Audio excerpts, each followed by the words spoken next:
नमस्कार फरीदाबाद, मैं सौरभ भारद्वाज और एक बार फिर आप सभी के साथ लाइव हैं वीओएफ स्टूडियो पॉडकास्ट में। और हमारे साथ आज एक बार फिर स्टूडियो पहुंचे हैं कांग्रेस के राष्ट्रीय प्रवक्ता हैं विजय कौशिक। उनका हार्दिक अभिनंदन है, स्वागत है विजय जी। धन्यवाद सौरभ भाई। विजय जी, सबसे महत्वपूर्ण बात, फिलहाल पूरे हरियाणा में नगर निगम के चुनाव हो रहे हैं, स्थानीय निकाय के चुनाव हो रहे हैं। 2 दिन पहले प्रेस कॉन्फ्रेंस में फरीदाबाद में भारत सरकार के मंत्री हैं कृष्णपाल गुर्जर, उन्होंने कहा कि कांग्रेस ऐसा बेकार चुनाव लड़ रही है कि मज़ा नहीं आ रहा है चुनाव में। कैसे देख रहे हैं इस चुनाव को? देखिए सौरभ भाई, आप जानते ही हैं अच्छी तरह और फरीदाबाद की जनता भी जानती है कि जब से नगर निगम का गठन हुआ चौधरी भजन लाल जी के समय से, तब से कांग्रेस पार्टी ने फरीदाबाद में नगर निगम का चुनाव सिंबल पर नहीं लड़ाया था। और इस बार मुद्दा ये बना पार्टी हाईकमान में कि जितने भी विधायक का चुनाव हारे थे हमारे प्रत्याशी, वो रोजाना जाकर हुड्डा जी के यहाँ एक ही रोना रोते थे कि हम तो ईवीएम के कारण हारे हैं, ईवीएम के कारण हारे हैं। तो पार्टी ने एक बात तय की कि ऐसा करते हैं कि भी अब की बार नगर निगम का चुनाव इन्हीं लोगों के नेतृत्व में लड़ लेते हैं। इससे पता चल जाएगा कि ये ईवीएम से हारे या जनता ने इनको हराया है, और इनकी ताकत और हैसियत का भी पता चल जाएगा। तो पार्टी ने इसलिए इस बार पहली बार एक निर्णय लिया, और मैंने खुद भी इस तरह की वीडियो देखी जिसमें कई लोगों ने दावा किया कि भी उन्होंने अपने अपने क्षेत्रों में सारी जो पार्षद की टिकटें हैं उन्होंने खुद बांटी हैं, उन्होंने खुद भी दावा किया है। तो इससे आप अंदाज़ा लगा सकते हैं कि पार्टी की क्या रणनीति रही है। तो ये चुनाव ईवीएम को साबित करने का भी चुनाव है। जो हमारे प्रत्याशी ये दावा कर रहे थे कि ईवीएम के कारण उन्हें हराया गया है, तो उन्हें ये साबित करना है कि ईवीएम गलत थी और वो सही थे, और वो सही तब होंगे जब उनके द्वारा दी गई सारी टिकटों पर जितने भी प्रत्याशी हैं वो भारी बहुमत से जीत कर आएंगे तभी। और आने वाले समय में पार्टी, वो कहते हैं ना कि भी इस तरह के बोझ को क्यों रखेगी जो पार्टी को नुकसान पहुंचाते हैं या अपनी कमिटमेंट्स पर खरा नहीं उतरते। और जहां तक कृष्णपाल जी की बात है, तो कृष्णपाल गुर्जर जी के ऊपर खुद ही आरोप हैं कि उन्होंने अपनी पार्टी के साथ धोखा करके अपने खास लोगों को निर्दलीय प्रत्याशी के तौर पर खड़ा किया है। तो उन्हें मजा इसलिए नहीं आ रहा कि उनको लग रहा है कि भाई अगर त्रिकोणीय मुकाबला हो अच्छा सा, तो उनके जो है सारे प्रत्याशी जो उन्होंने निर्दलीय खड़े कराए हैं वो जीत जाएंगे। तो इसलिए वो कांग्रेस पार्टी को उकसाना चाहते हैं। लेकिन सबसे बड़ी बात यह है कि हम किसी के उकसाने या ना उकसाने से काम नहीं करते। हमने जिम्मेवारी उन क्षेत्रीय प्रत्याशियों को दी है जिन्होंने पार्टी से ठेका लिया था, जिम्मेवारी ली थी, दावे किए थे, वादे किए थे कि हम हर हाल में अपने प्रत्याशियों को जिता कर लाएंगे और नहीं तो हम धरती पलट देंगे, हम ये कर देंगे। तो उन्हें खुद को साबित करना है। कृष्णपाल जी की बातों से हमें कोई फर्क नहीं पड़ रहा, क्योंकि जो हमारी पार्टी के लिए कह रहे हैं वो खुद अपनी पार्टी के लिए सगे नहीं है, तो उनके बयानों को हम खास तवज्जो देते नहीं हैं। आप जिस क्षेत्र में रहते हैं, वार्ड नंबर 31 बड़ा हॉट है इस समय चुनाव, एक तरफा सा हो गया है। देखिए, आप वार्ड 31 की बात कर रहे हैं, हमारे लिए खैर पूरा विधानसभा क्षेत्र हॉट है, क्योंकि जो यहाँ से हमारे पूर्व प्रत्याशी थे उन्होंने खुद भी ये घोषणा की थी कि भी वो सारी टिकटें खुद ही बांट रहे हैं। हालांकि उनकी टिकटें बांटने के बाद उनके एक प्रत्याशी राहुल चौधरी कांग्रेस पार्टी को धोखा दे गए। लेकिन हम विधानसभा में चुनाव नहीं लड़ रहे, सच्ची बात बताऊं, क्योंकि हमारे प्रत्याशी के लिए, पूर्व प्रत्याशी के लिए जीवन मरण का प्रश्न है वार्ड नंबर 31। आपको याद होगा ये वो ही लोग हैं जिनको भाजपा ने टिकट दी है। करण सिंगला की धर्मपत्नी सैफाली सिंगला लड़ रही हैं। ये वही करण सिंगला है जिसने ये दावा किया था कि जो कांग्रेस का प्रत्याशी लखन सिंगला है वो अपनी गली में भी हारेगा। और इन लोगों ने, जबकि लखन सिंगला इनके चाचा लगते हैं, अपने चाचा को अपनी गली में भी हराया। तो अब चाचा के सामने भी एक बहुत बड़ा सवाल खड़ा है कि वो अगर इनको हरा पाने में नाकाम साबित होते हैं तो पूरे फरीदाबाद में संदेश जाएगा कि करण सिंगला और पंकज सिंगला ज़्यादा मजबूत हैं लखन सिंगला से। इसलिए हमारे जो पूर्व प्रत्याशी हैं वो पूरी ताकत के साथ इसमें लगे हुए हैं। और उनकी इस मेहनत और संघर्ष का अंदाजा आप इस बात से लगा सकते हैं कि मेरे पास लखन सिंगला के सुपुत्र का एक मैसेज आया था जिसमें उन्होंने घोषणा की थी कि वो करण सिंगला की धर्मपत्नी के खिलाफ रोहित सिंगला की पत्नी को जो है कांग्रेस की टिकट पर चुनाव लड़ा रहे हैं। लेकिन इन्हें ये लगा कि भाई रोहित सिंगला मजबूत नहीं बैठेंगे, इसलिए उन्होंने पार्टी हित में और अपनी इज्जत को मजबूत करने के लिए, अपनी इज्जत बचाने के लिए इस वार्ड से एक दूसरे प्रत्याशी को कांग्रेस की टिकट पर उतारा ताकि करण सिंगला की धर्मपत्नी को मात दी जा सके। और मुझे पूरी उम्मीद है कि इस चुनाव में हमारे कांग्रेस के पूर्व प्रत्याशी ही लड़ रहे हैं पार्षद पद पर भी, ये समझ लीजिए। इसलिए जीत इस वार्ड में लखन सिंगला की ही होगी और करण सिंगला, पंकज सिंगला बुरी तरह राजनीतिक रूप से हारेंगे क्योंकि करण सिंगला की धर्मपत्नी इस चुनाव में हारने जा रही है और इसमें लखन सिंगला की जीत होगी। अभी एक वीडियो वायरल हो रहा है जिसमें लखन सिंगला जी कह रहे हैं कि भूपेंद्र सिंह हुड्डा जी की सरकार बनेगी, हुड्डा साहब सीएम होंगे, कांग्रेस की सरकार बनेगी, हुड्डा साहब सीएम होंगे और आप इस प्रत्याशी को जिताइए और ये मैं इसको सीनियर डिप्टी मेयर बनवाऊंगा। तो इस तरह का एक वीडियो वायरल हो रहा है, क्या कहेंगे? अभी सदमे से नहीं निकल पा रही है कांग्रेस? नहीं, देखिए ये सदमा नहीं है, ये बात ये है कि कई बार आदमी अपने कर्मों से अपनी पार्टी का नुकसान कर रहा होता है, उसे पता नहीं होता। आखिर हुड्डा जी मुख्यमंत्री बनते बनते क्यों चूक गए, क्यों हम हारे? क्यों किसी प्रत्याशी ने तो ये कहा कि वो हुड्डा जी के इतने खास हैं कि अगर किसी और को 10 नौकरी मिलेंगी तो मुझे 20 मिलेंगी, किसी को 100 नौकरी मिलेंगी मुझे 200 मिलेंगी। तो किसी ने कुछ कहा, किसी ने कुछ कहा, तो ये चीज़ें अभी भी नहीं रुक रही हैं। और मैं ये कह रहा हूँ कि भाई जब आप इस तरह का दावा कर रहे हैं तो फिर आप ये भी बता दीजिए कि भाई जिन लोगों को कांग्रेस की टिकट मिलनी चाहिए थी उन लोगों ने क्यों इनकार कर दिया लेने से, और जिन लोगों को आपने दी उनमें से कई लोग क्यों छोड़कर भाग गए, क्यों कई सीटों पर हमारे प्रत्याशी नहीं उतर पाए। तो बात यह है कि हुड्डा जी का जो भला चाहता है, हुड्डा जी का जो सच्चा समर्थक है, वो कभी भी बात बात में हुड्डा जी को नहीं घसीटता।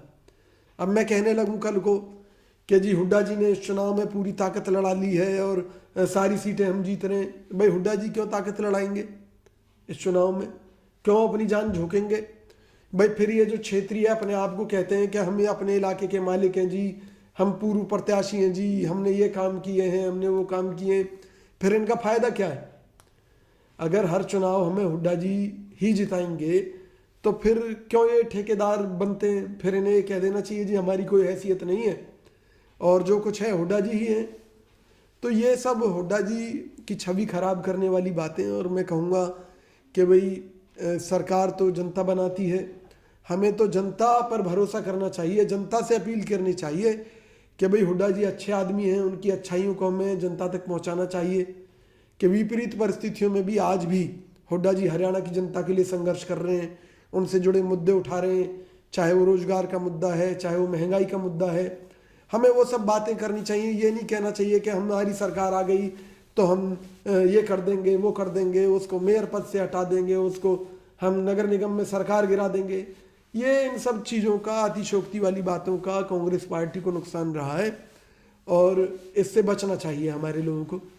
विजय जी, जैसा हम समझ पा रहे हैं और जैसा हम देख पा रहे हैं, फिलहाल शहर में जो नगर निगम में जो कामकाज की स्थिति है वो बहुत अच्छी नहीं है। 200 करोड़ का घोटाला हुआ, लेकिन उसके बावजूद चूंकि कांग्रेस के पास कोई संगठन नहीं है, कोई विचार नहीं है, कोई एक स्ट्रेंथ नहीं है, टीम के रूप में कांग्रेस चुनाव नहीं लड़ रही है, इसलिए कहीं ना कहीं नगर निगम में जो बीजेपी की खिलाफ की जो वोटें हैं या बीजेपी की जो खिलाफत है उसको कहीं वोट में तब्दील नहीं कर पा रहे हैं। अन्यथा तो कल भी आप देखें मुख्यमंत्री को काला झंडा दिखाया ही गया, तो कहीं ना कहीं ये जो आम जन की जो एक आप कह लें अभिव्यक्ति है, पूरे साल NIT 86 की सड़कों पर पानी भरा होता है, सीवर का गंदा पानी कीचड़ के साथ भरा होता है, बदबू आ रही होती है, लोगों को उसी पानी से निकल कर जाना पड़ता है। और ऐसी स्थिति में आप समझें कि लोगों का बिलबिलाना लाजमी है।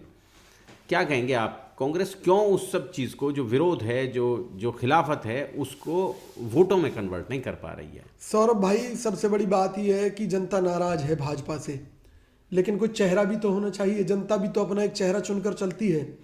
जैसे मेयर पद के चुनाव के लिए हमने जो सर्वे कराया था उसमें ये निकल कर आया था कि अगर विजय प्रताप की धर्मपत्नी वेणुका प्रताप खुल्लर को टिकट दी जाए तो वो यहाँ से एक मजबूत कैंडिडेट साबित हो सकती हैं, क्योंकि जो महेंद्र प्रताप का एरिया है वो पहले 3 विधानसभा क्षेत्रों का एरिया था।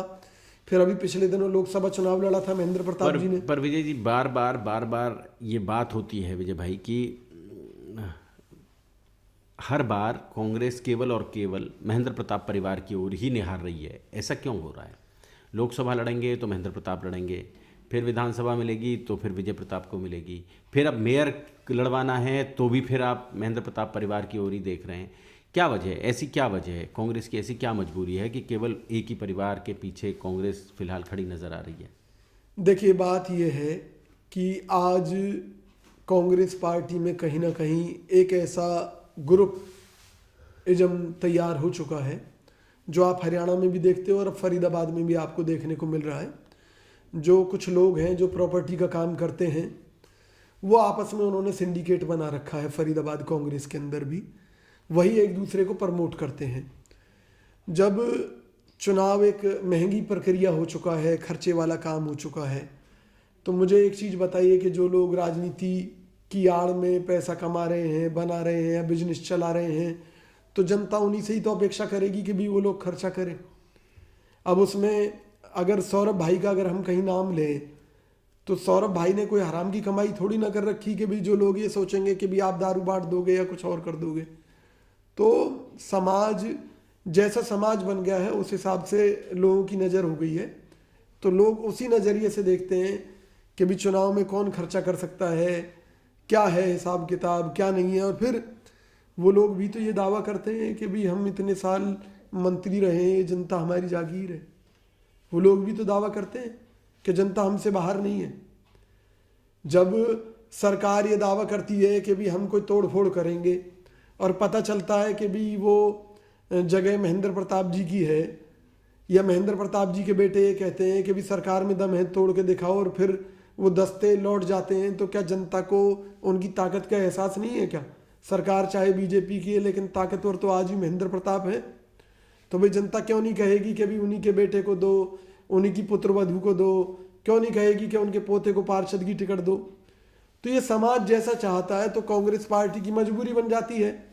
लेकिन उन परिस्थितियों में भी हम अगर उन लोगों को दे दें टिकटें कि भाई जो मान लीजिए चुनाव में भाजपा के पक्ष में बैठ गए, एक वार्ड का चुनाव निर्विरोध करा दिया, तो कांग्रेस पार्टी को ये तो हक है ना कि भी जिसने उसको टिकट दी है उससे पूछे कि हाँ भाई तुम इन गद्दारों को कहाँ से ढूंढ ढूंढ कर लाए थे, या जब तुम्हारी गिरफ्त नहीं है तो तुमने क्यों टिकट दिलवाई थी। तो मैं तो पार्टी हाईकमान से मांग कर रहा हूँ कि भी जिन जिन की सिफारिश पर जिन जिन लोगों को टिकटें दी और उन लोगों ने पार्टी के साथ धोखा किया उनसे हिसाब लिया जाना चाहिए। मैं आपको एक सच्चाई और भी बताता हूँ कि हमारी पार्टी का नुकसान किन चीज़ों से चल रहा है। मुझे एक जिम्मेवारी मिली थी विधानसभा क्षेत्र की, उसमें कांग्रेस की मेंबरशिप हमें तैयार करानी थी कि ज़्यादा से ज़्यादा मेंबर बूथ के हिसाब से। तो राहुल गांधी जी के निर्देश थे ऊपर से और उसी के तहत हरियाणा कांग्रेस की तरफ से हमें जिम्मेवारी थी। तो मैं गया तो मेरे से एक पूर्व मंत्री ने पूछा कि भाई विजय जी इसमें सारे बूथों की अगर हम पर्ची कटवाएं तो क्या खर्चा है? तो मैंने बताया तकरीबन 60 लाख का खर्चा है। तो बोले भाई इतने में तो मैं टिकट ले आऊँगा पार्टी से खरीद कर। और मजे की बात यह है कि उन्हें बाद में उन्होंने ही टिकटें ली। तो जब मानसिकता ये हो गई हो, आज कार्यकर्ता फरीदाबाद में भी निराश है। आज हरियाणा के अंदर जो भी कांग्रेस चल रही है वो सिर्फ हुड्डा जी की देन है, दीपेंद्र हुड्डा जी का संघर्ष है। बाकी आप बता दीजिए कौन कर रहा है। और उनके नाम को भी अगर लोग बट्टा लगाएंगे, मैं बताऊं विधानसभा चुनाव से पहले, मैं एक विधानसभा क्षेत्र का नाम नहीं बताऊंगा, 2 बनिया आपस में बात कर रहे थे। बोले भैया अगर ये फलाना कैंडिडेट जीत गया तो ये तो हमारी खाल उतार लेगा। बोले भाई ये तो खैर जीतेगा नहीं, वो आपस में बात कर रहे थे, क्योंकि भाई हमारा समाज ही से टिकट वोट नहीं देगा तो और कौन देगा, तो ये तो जीतना नहीं है। लेकिन अगर हुड्डा जी आ गए, मुख्यमंत्री बन गए, तो ये तो फिर भी हमारी खाल उतार लेगा। तो उन लोगों की इच्छा ये थी कि हुड्डा जी भी सीएम ना बने। तो ये देखिए कि भी हम निचले स्तर पर किस तरह के लोगों को प्रोड्यूस कर रहे हैं, किस तरह के लोगों को टिकट दे रहे हैं, इसका असर, या हम हुड्डा जी के बारे में क्या बातें कह रहे हैं, इसका असर पूरी कांग्रेस पर पड़ता है। हुड्डा जी को भी नुकसान होता है, इसलिए हमें कोई ऐसी बात नहीं कहनी चाहिए। मैं फिर एक निवेदन करता हूँ आपके चैनल के माध्यम से कांग्रेस के सभी कार्यकर्ताओं से कि आज हुड्डा जी ने जो संघर्ष किया है और उसके बावजूद भी कांग्रेस पार्टी नेता विपक्ष का फैसला नहीं कर पा रही। हमने पार्टी हाईकमान से कहा है कि भी नेता विपक्ष तो हुड्डा जी ही बनेंगे और वही संघर्ष कर सकते हैं, उन्हीं में दम है। तो मेरा सभी से आग्रह है, कोई ऐसी भ्रांतियां इन चुनावों को लेकर ना फैलाएं कि ये मैसेज जाए कि नगर निगम चुनाव में हम हुड्डा जी की वजह से हारे। ये क्षेत्रीय जो अपने आप को छत्रप कहते थे, जो ये कहते थे हम ईवीएम की वजह से हारे हैं, उन लोगों को जिम्मेवारी दी गई है। इसलिए हार होगी तो उनकी होगी, जीत होगी तो उनकी होगी।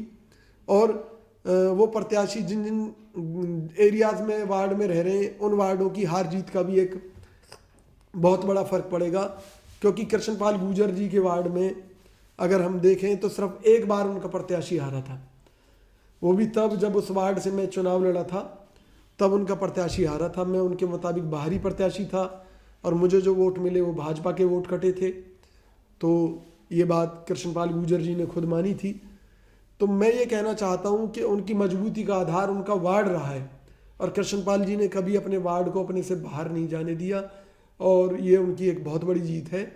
इसलिए जो भी प्रत्याशी ये दावा कर रहे हैं कि वो विधानसभा के दावेदार हैं, उन्हें पहले अपने वार्ड में जीत हासिल करके दिखानी पड़ेगी। और मुझे उम्मीद है कि भी लखन सिंगला वार्ड 31 से जीतेंगे और सैनिक कॉलोनी से भाई विजय प्रताप जीतेंगे।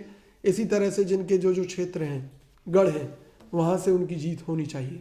जोड़ेंगे फरीदाबाद आपको ऐसी ही और महत्वपूर्ण राजनीतिक चर्चाओं के साथ। बहुत बहुत धन्यवाद।